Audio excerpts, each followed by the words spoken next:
تمہیں پتہ ہے سہاگ رات میں کیا ہوتا ہے؟ نہیں پتہ تو میں بتاؤں کیا؟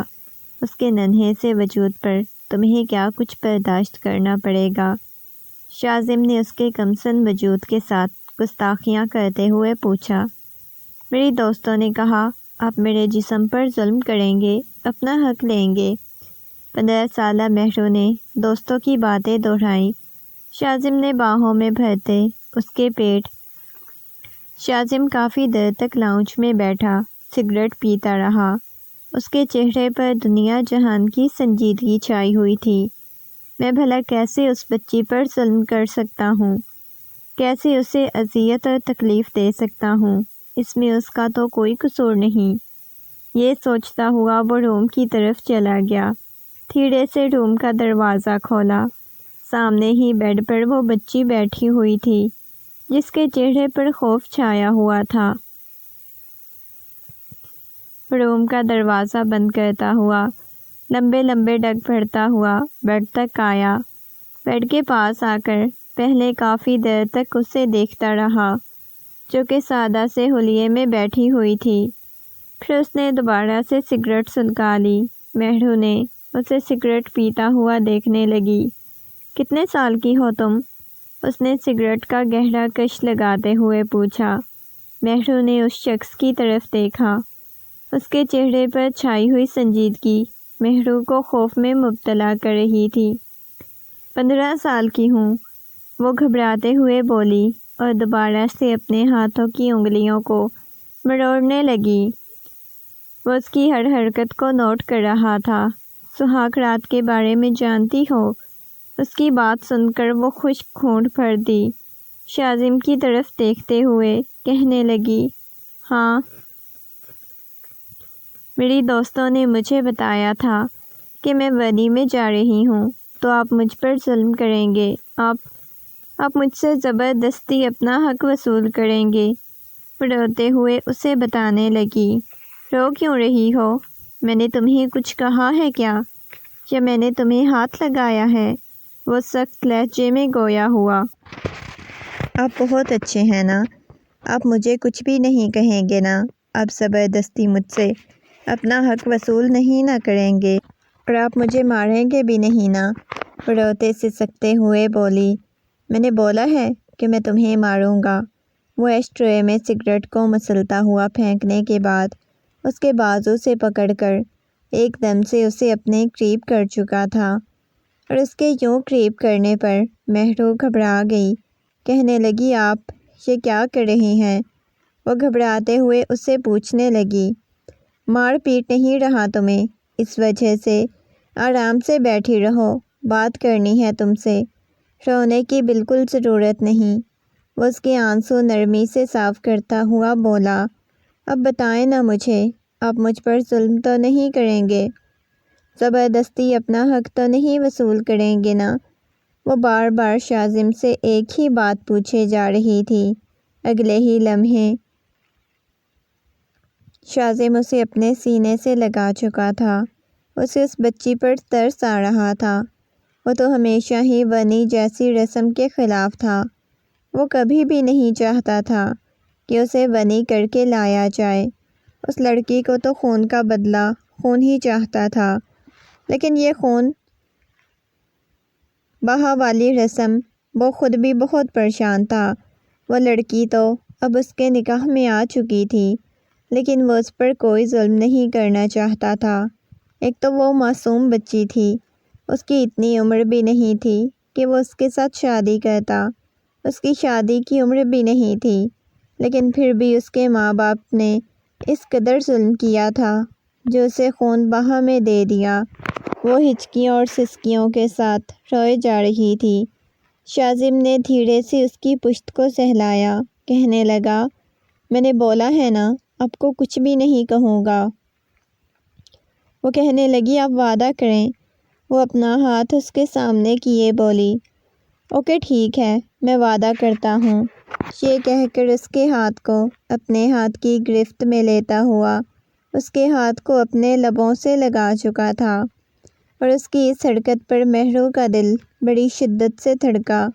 وہ فوراً ہی اپنا ہاتھ پیچھے کر چکی تھی اور وہ اس چھوٹی سی لڑکی کو دیکھے جا رہا تھا جو حسن میں ایک اچھی خاصی بڑی لڑکی کو بھی پیچھے چھوڑ رہی تھی۔ اس قدر خوبصورت تھی۔ شاذم کہنے لگا، ٹھیک ہے تم سو جاؤ۔ یہ کہہ کر وہ واش روم کی طرف چلا گیا۔ تھوڑی ہی دیر بعد وہ شاور لے کر باہر آیا۔ اس وقت وہ ڈھیلے سے ٹراؤزر شرٹ میں موجود تھا۔ اچانک ہی اس کی نظر صوفے پر پڑی جہاں پر وہ سکڑی سمٹی آڑی ترچھی سو رہی تھی۔ بار بار نگاہیں بھٹک کر اس لڑکی کی طرف جا رہی تھیں جس کے پاس دوپٹہ بھی نہیں تھا اور اس نے اوپر کچھ اوڑھا ہوا بھی نہیں تھا۔ ایسے بے ہوشی کی حالت میں سوئی پڑی تھی۔ وہ اس قدر خوبصورت تھی کہ شاذم دھیرے دھیرے چلتا ہوا اس کے پاس آیا۔ اگلے ہی لمحے اسے بازوؤں میں اٹھاتا ہوا بیڈ تک لے کر آیا۔ اسے بیڈ پر لٹایا، اس کے اوپر کمبل درست کرنے لگا۔ وہ گہری نیند میں تھی۔ جیسے ہی شاذم نے کمبل درست کرنے لگا تو وہ فوراً ہی آنکھیں کھول کر شاذم کی طرف دیکھنے لگی۔ اب کی بار اس کی آنکھوں میں دوبارہ سے خوف آ چکا تھا۔ شاذم دھیرے سے کہنے لگا، سو جاؤ، میں کچھ بھی نہیں کر رہا، بس آپ کے اوپر کمبل ٹھیک کر رہا ہوں۔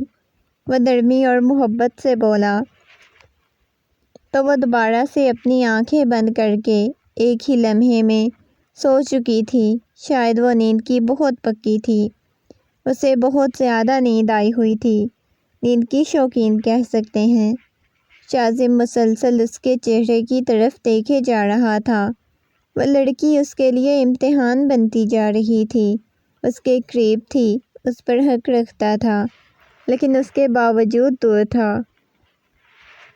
وہ دوسری طرف آ کر سونے کے لیے لیٹا۔ اس کی بھاری سانسوں کی آواز اس بات کی گواہی دے رہی تھی کہ وہ گہری نیند سو چکی ہے، لیکن شاذم کو چین نہیں مل رہا تھا۔ وہ اس کے قریب ہو گیا۔ اس کے پاس اس کی بیوی سو رہی تھی اور وہ خود کو باز رکھے ہوئے تھا۔ اس نے ایک تکیے کو اٹھا کر اپنے سینے سے لگا لیا اور آنکھیں بند کیے سونے کی کوشش کرنے لگا، لیکن بار بار پاس سویا ہوا وجود اسے پریشان کرنے لگا۔ اچانک ہی اس نے پیچھے کی طرف سوئی ہوئی مہرو کو اپنے بازوؤں میں بھر لیا، اپنے قریب کر لیا، اسے اپنے سینے سے لگا چکا تھا۔ وہ نہیں جانتا تھا کہ اسے اچانک سے کیا ہو گیا ہے، حالانکہ وہ تو ہمیشہ ہی لڑکیوں سے دور رہتا تھا۔ یہ اس کی شاید بیوی تھی اور نکاح جیسے پاکیزہ اور رشتے میں تھی، اور اس رشتے میں اس قدر کشش ہوتی ہے کہ وہ پاگل ہوئے جا رہا تھا۔ اس کی قمیض کو اپنی ہاتھوں میں دبوچے نہ جانے کب وہ نیند کی وادیوں میں چلا گیا۔ صبح جب مہرو کی آنکھ کھلی، خود کو کسی مضبوط حصار میں پایا۔ اسے اپنا سانس بند ہوتا ہوا محسوس ہو رہا تھا۔ اس قدر اس شخص نے اپنے بازوؤں کے حصار میں جکڑا ہوا تھا کہ وہ آنکھیں کھولے اسے دور ہونے لگی۔ مجھے سانس نہیں آ رہی، پلیز مجھے چھوڑیں۔ وہ اس کے بازوؤں کے حصار سے نکلنے کی کوشش کرنے لگی۔ جب شاذم کی آنکھ کھل گئی، فوراً ہی اپنے بازوؤں کو ڈھیلا کرتا ہوا کہنے لگا، سوری، نہ جانے کب میں آپ کے قریب آ گیا۔ یہ کہہ کر وہ اس کے چہرے کی طرف دیکھنے لگا۔ اس کا سر اپنے بازو سے ہٹاتا ہوا تکیے پر رکھ چکا تھا۔ اب اس کی نگاہیں مسلسل مہرو کے چہرے کا طواف کر رہی تھیں اور شاذم کی آنکھوں میں دیکھنے لگی۔ کہنے لگی، آپ مجھے ایسے ہی رکھیں گے نا؟ اس کی بات سن کر شاذم نے مسکراتے ہوئے اس بات میں سر ہلا دیا اور کہنے لگا، ہاں، بالکل ایسے ہی، کسی مومی گڑیا کی طرح رکھوں گا۔ چلیں اٹھ جائیں، فریش ہو جائیں۔ وہ فریش ہونے کے بعد نیچے آیا۔ بی جان کہنے لگی، شاذم بیٹا، وہ لڑکی کہاں ہے؟ اسے باہر لے کر آؤ، آج سے وہ اس حویلی کے کام کرے گی، ملازمہ کے ساتھ۔ اس کی بات سن کر وہ کہنے لگا، کیا مطلب بی جان؟ وہ میری بیوی ہے، وہ بھلا کیوں کام کرے گی؟ ان کی بات سن کر اس کی پیشانی پر بل نمودار ہوئے۔ شاید تم بھول رہے ہو، وہ ایک ونی میں آئی ہوئی لڑکی ہے، اور ونی میں آئی ہوئی لڑکیاں ملازمہ کی طرح کام کرتی ہیں، بیویاں بن کے رہتی ہیں۔ یہ بات تمہیں سمجھ کب آئے گی؟ جتنی جلدی سمجھ آ جائے اچھا ہوگا۔ وہ کہنے لگا، دیکھے بی جان، میں تو پہلے ہی اس رسم کے خلاف تھا۔ میں نہیں چاہتا تھا کہ میں خون بہا کے بدلے کسی لڑکی کی زندگی برباد کروں، لیکن آپ لوگ خون بہا کے بدلے میں مان گئے۔ لیکن اب وہ میری بیوی ہے، شاذم شاہ کی بیوی ہے، میں کبھی بھی ظلم نہیں کرنے دوں گا۔ یہ کہہ کر اس کے لیے ناشتہ ٹرے میں ڈالنے لگا، اور وہ حیرت سے شاذم کی طرف دیکھ رہی تھی، جس نے کبھی اٹھ کر خود سے پانی تک نہیں پیا تھا، آج اس لڑکی کے لیے ناشتے کی ٹرے لے کر جا رہا تھا۔ تھوڑی دیر بعد وہ مہرو کو اپنا ناشتہ لے کر کمرے میں آ گیا۔ اس کے سامنے ناشتہ رکھتے ہوئے مسکراتے ہوئے بولا، دیکھو مہرو، ناشتہ کر لو، مجھے بہت ضروری کام سے باہر جانا ہے، اور ایک بات یاد رکھنا کہ کسی کی بھی یہاں بات ماننے کی بالکل ضرورت نہیں، جو میں تمہیں بولوں گا صرف وہ کرنا ہوگا۔ کوئی اور تمہیں کچھ بھی بولے گا، کسی اور کی تم بالکل بات نہیں سنو گی۔ وہ محبت سے اسے سمجھانے لگا۔ مہرو اس بات میں سر ہلاتے ہوئے کہنے لگی، ٹھیک ہے، جیسا آپ بولیں گے میں ویسا کروں گی۔ یہ کہہ کر وہ کھانا کھانے لگ گئی۔ اگلے ہی لمحے شاذم نے ایک نوالا بنا کر اس کے منہ میں ڈالا۔ کہنے لگا، آپ تو بہت چھوٹی سی بچی مجھے لگتی ہو۔ وہ کہنے لگی، تو میں کون سا بڑی ہوں، چھوٹی بچی ہی تو ہوں، تو کہاں سے بڑی لگوں گی؟ وہ بچوں کی طرح مسکراتے ہوئے بولی۔ اس کی بات سن کر وہ بھی مسکرایا۔ کہنے لگا، ہاں یہ بات تو سچ ہے کہ آپ چھوٹی بچی ہی لگتی ہو۔ ناشتہ کرنے کے بعد وہ باہر چلا گیا۔ اب کی بار وہ کمرے میں بالکل اکیلی تھی۔ اب عجیب سی اسے بے چینی بن چکی تھی۔ بار بار اس کے کانوں میں اپنے گھر والوں کی باتیں گونج رہی تھیں، تمہیں اپنے شوہر کے ساتھ اور اپنے سسرال والوں کے ساتھ ظلم ان کے برداشت کرنے ہوں گے۔ اسے بار بار یہ ڈر لگ رہا تھا کہ اگر شاذم بدل گیا تو اس کا کیا ہوگا۔ ابھی تک تو بہت محبت سے اس کے ساتھ پیش آ رہا تھا، پھر جب اس کی ایک بات سن کر دوسرے کان سے نکال دیتا، پہلے وہ تم سے محبت کرے گا، لیکن بعد میں تم پر آہستہ آہستہ ظلم کے پہاڑ توڑے گا۔ یہ سب کچھ سوچتے ہوئے وہ پریشان ہو گئی جب کمرے کا دروازہ کھلا اور بی جان کمرے میں داخل ہوئیں۔ غصے میں اس کے پاس آ کر بیٹھ گئی۔ کہنے لگی، ادھر میرے پاس آؤ۔ بی جان کی بات سن کر وہ نہ سمجھی کے عالم میں ان کی طرف دیکھا اور دفی میں سر ہلاتے ہوئے کہنے لگی، نہیں شاذم، شاذم نے مجھے بولا تھا کہ کوئی اور کچھ بھی بولے اس کی بات نہیں سننی، میں نہیں آؤں گی آپ کے پاس۔ وہ روتے ہوئے بیڈ پر بیٹھ گئی۔ اس کی بات سن کر بی جان کو مزید غصہ آیا۔ وہ غصے میں چلاتے ہوئے بولی، لڑکی، تمہیں بڑوں کی تمیز نہیں؟ بڑے بلائیں تو ان کے پاس آتے ہیں۔ اس کی بات سن کر وہ منہ پھلاتے ہوئے ان کی طرف دیکھتے ہوئے بولی، نہیں، میرے لیے میرے شوہر کی بات زیادہ اہم ہے۔ میری اماں نے کہا تھا شوہر جو بولے تمہیں ویسا کرنا ہے، تو پھر میں آپ کی بات کیوں سنوں؟ یہ کہہ کر وہ کہنے لگی، ادھر میرے پاس آتی ہو یا میں خود تمہارے پاس آؤں؟ اب کی بار وہ گھبراتے ہوئے ان کے پاس آئی اور اسے اپنی قدموں میں بیٹھنے کا اشارہ کیا تو وہ روتے ہوئے ان کے قدموں میں بیٹھ گئی۔ اگلے ہی لمحے بی جان نے زوردار تماچا اس کے منہ پہ رسید کیا۔ اسے اپنی گال سن ہوتی ہوئی محسوس ہو رہی تھی۔ مسلسل اس کے چہرے پر تھپڑ مارے جا رہی تھی۔ پھر ایک ملازمہ کو آواز دی۔ ملازمہ نے اس کے بازو سے پکڑا اور گھسیٹنے والے انداز میں کمرے میں لے کر آ گئی۔ بی جان غصے میں کہنے لگی، تجھے اتنا مارنے کی کیا ضرورت تھی دوبارہ سے انکار نہ کر سکے۔ بی جان کی بات سن کر ملازمہ نے اس بات میں سر ہلا دیا۔ طنزیہ انداز میں ہنستی ہوئی اسے کچن کی طرف لے کر آئی، کہنے لگی، پہلے یہ سارے برتن سب کاموں کا آئیڈیا تو نہیں تھا، لیکن کبھی اس نے کیے نہیں تھے۔ کپ کپاتے ہوئے ہاتھوں کے ساتھ سارے کام کرنے لگی جب اچانک ہی اس کے ہاتھ سے کانچ کا جگ گر کر ٹوٹ گیا۔ ملازمہ نے زوردار تماچا اس کے منہ پہ رسید کیا، جیسے ملازمہ نے اس کے منہ پہ تماچا رسید کیا۔ تبھی شاذم کچن میں داخل ہوا۔ شاذم کو دیکھتے ہی وہ روتی ہوئی شاذم کے سینے سے لگی، کہنے لگی، شاذم پلیز مجھے یہاں سے لے کر جائیں۔ وہ سسکتے ہوئے اس کی باہوں میں جھول کر روتی ہوئی ہوش کھو چکی تھی، اور شاذم کو بالکل بھی اندازہ نہیں تھا کہ وہ غصے میں کہنے لگا، بی جان، میں آپ لوگوں کو بعد میں دیکھ لوں گا۔ مہرو کے بابا نے اس کے چھوٹے چاچو کا قتل کیا تھا، جس کے بدلے میں وہ خون بہا میں آئی تھی، اور بی جان کو اس سے بہت زیادہ نفرت تھی۔ اس وجہ سے بی جان اسے بالکل قبول نہیں کرنا چاہتی تھی۔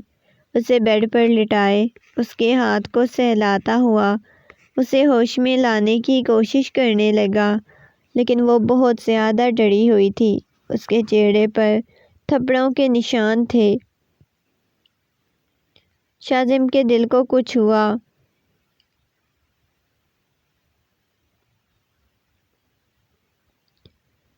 وہ دیوانہ وار اس کے چہرے کو چومنے لگا، کہنے لگا، سوری میری جان، مجھے معاف کر دو، مجھے تمہیں یوں چھوڑ کے نہیں جانا چاہیے تھا، میں بہت شرمندہ ہوں، دوبارہ چھوڑ کے نہیں جاؤں گا، کبھی بھی اپنے گھر والوں کے رحم و کرم پر تمہیں چھوڑ کے نہیں جاؤں گا۔ وہ اسے اٹھا کر سینے سے لگا چکا تھا، اسے احساس ہی نہیں ہو رہا تھا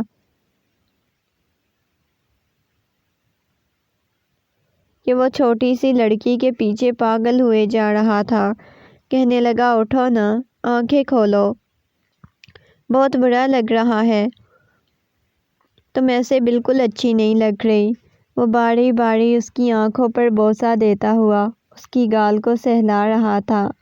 جب اس نے ہلکی ہلکی آنکھیں کھولی، اپنے قریب شاذم کو دیکھا تو اس کی آنکھوں میں سے ایک آنسو ٹوٹ کر گرا، جسے شاذم نے بے مول ہونے سے بچا لیا۔ کہنے لگا، نہیں، میں دوبارہ تمہاری آنکھوں میں آنسو نہیں دیکھنا چاہتا، پلیز رویا مت کرو، مجھے بہت برا لگتا ہے۔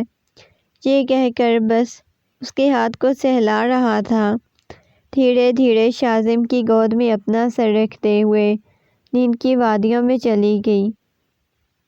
آپ کو پتہ ہے بی جان مجھے کتنا مارا، مجھ سے اتنا زیادہ کام بھی کرائے، اور اس ملازمہ نے بھی مجھے مارا، مجھے بہت پین ہو رہی ہے۔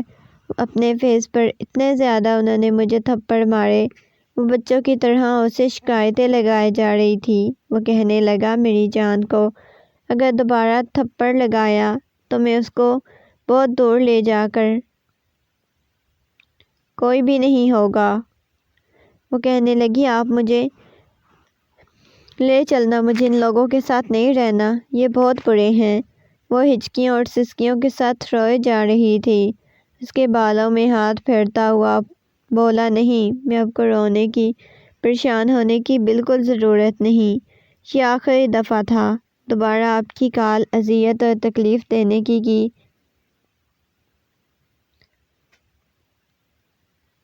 ابھی مجھے بہت ضروری کام سے جانا ہے، جا رہا ہوں۔ اپنے کمرے سے باہر نکلا، وہ شاذم کے بازو سے لپٹ گئی، روتے ہوئے کہنے لگی، نہیں، آپ مجھے چھوڑ کے مت جائیے گا، مجھے ڈر لگتا ہے، آپ چلے جائیں گے تو پھر وہ جل بھن کر مجھے ماریں گی، بہت زیادہ۔ یہ کہہ کر انہوں نے الماری سے بڑی سی سیاہ چادر نکالی، اس کے گرد لپیٹتی ہوئی اس کے ساتھ آ کر گاڑی میں بیٹھ چکی تھی۔ شاذم کو اس وقت ایک ضروری کام سے جانا تھا۔ تھوڑی دیر بعد گاڑی شہر میں پہنچ چکی تھی۔ وہ کہنے لگی، آپ مجھے کہاں لے کے آئے ہیں؟ وہ مسکراتا ہوا کہنے لگا، پریشان ہونے کی ضرورت نہیں، بس مجھے تھوڑا کام ہے، اس کے بعد شاپنگ کرنے چلیں گے، پھر آپ کو اچھی جگہ کھانا کھلاؤں گا، اپنی فیورٹ جگہ پر۔ وہ مسکراتے ہوئے شاذم کی طرف دیکھنے لگی۔ اسے نہیں معلوم تھا کہ اس کے بعد اس کی لائف اتنی مشکل ہوگی۔ جو کچھ اپنے دوستوں سے اور اپنے گھر والوں سے اس نے سنا تھا، شاذم اس سے بہت مختلف تھا، اور وہ کہنے لگا، گاڑی میں بیٹھے بیٹھے گاڑی سے نکلنا مت، بس 5 منٹ میں آتا ہوں، یہ فائل جمع کروانی ہے۔ وہ اس بات میں سر ہلاتے ہوئے وہیں پر بیٹھ گئی۔ 5 منٹ بعد شاذم واپس آیا، گاڑی میں بیٹھتا ہوا کہنے لگا، سب سے پہلے آپ کو شاپنگ کرنی ہے یا کھانا کھانا ہے؟ وہ کہنے لگی، مجھے کچھ بھی نہیں کرنا، مجھے بس آپ کے ساتھ رہنا ہے۔ شاذم نے مسکراتے ہوئے اس کے ہاتھ کو اپنے ہاتھ کی گرفت میں لیا، کہنے لگا، وہ تو مجھے پتا ہے آپ مجھ سے کتنی محبت کرنے لگی ہو۔ وہ مسکراتا ہوا بولا تو وہ بھی اس کی بات پر مسکرا دی۔ تھوڑی ہی دیر بعد گاڑی بڑے سے مال کے سامنے رکی۔ اس کا دل پکڑتے ہوئے اسے مال کے اندر لے کر آیا۔ مال میں داخل ہوتے ہی ہمیشہ کی طرح مہرو کو اپنی پسند کی چیزیں چاہیے تھی۔ وہ اسی کی تلاش میں دیکھنے لگی۔ کیا چاہیے مہرو؟ وہ نرمی سے پوچھنے لگا۔ آپ کو پتہ ہے مجھے لال رنگ کی چوڑیاں بہت پسند ہیں، میں بہت شوق سے پہنتی ہوں، جب بھی باہر جاتی ہوں سب سے پہلے لال رنگ کی چوڑیاں لیتی ہوں۔ شاذم کو اپنے بارے میں بتا رہی تھی۔ تھوڑی ہی دیر بعد شاذم اس کو ایک جگہ لے کر گیا، اس کا ہاتھ پکڑتا ہوا لال رنگ کی چوڑیاں پہنانے لگا۔ وہ مسکراتے ہوئے اس کے سفید ہاتھوں میں چوڑیاں دیکھ کر، جو واقعی بہت جچ رہی تھی، ایسا لگ رہا تھا شاذم نے اس کے ہاتھوں کو لبوں سے لگا لیا، کہنے لگا، بہت خوبصورت لگ رہی ہیں۔ اس کے بعد کافی زیادہ شاپنگ کرنے کے بعد وہ لوگ باہر آئے۔ شاید مہرو کو ایسا محسوس ہو رہا تھا اس کی زندگی کا سب سے اچھا دن تھا۔ رات کا نہ جانے کون سا پہر تھا۔ گاڑی گھر کے سامنے رکی۔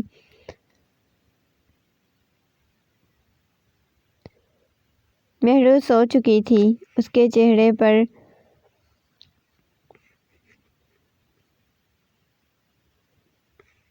لیکن سامنے ہی اسے مہرو کو اتنا قریب دیکھ کر پریشان ہو گئی۔ وہ مہرو کو بازوؤں میں اٹھائے اندر لے کر آیا۔ انہوں نے آج تک شاذم کو کسی کا اتنا خیال رکھتے ہوئے نہیں دیکھا۔ اپنے ماں باپ کے انتقال کے بعد وہ بالکل خاموش رہنے لگ گیا تھا۔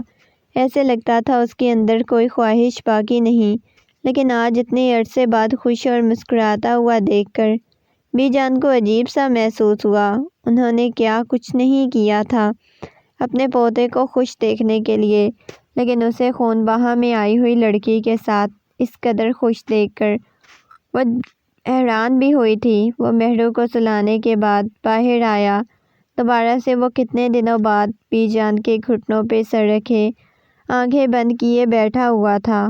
وہ اس کے بالوں میں ہاتھ پھیرتے ہوئے کہنے لگی، بیٹا مجھے خوش لگ رہے ہو، دیکھو آج تمہارے ساتھ کسی قسم کی کوئی ناراضگی نہیں، لیکن مجھے اپنے بیٹے کے دکھ ہے۔ وہ کہنے لگا، بی جان آپ کو پتہ ہے اتنے سالوں بعد مجھے خوشی ملی اس بچی کی صورت میں، مجھے وہ بہت اچھی لگی، محبت کرنے لگا ہوں۔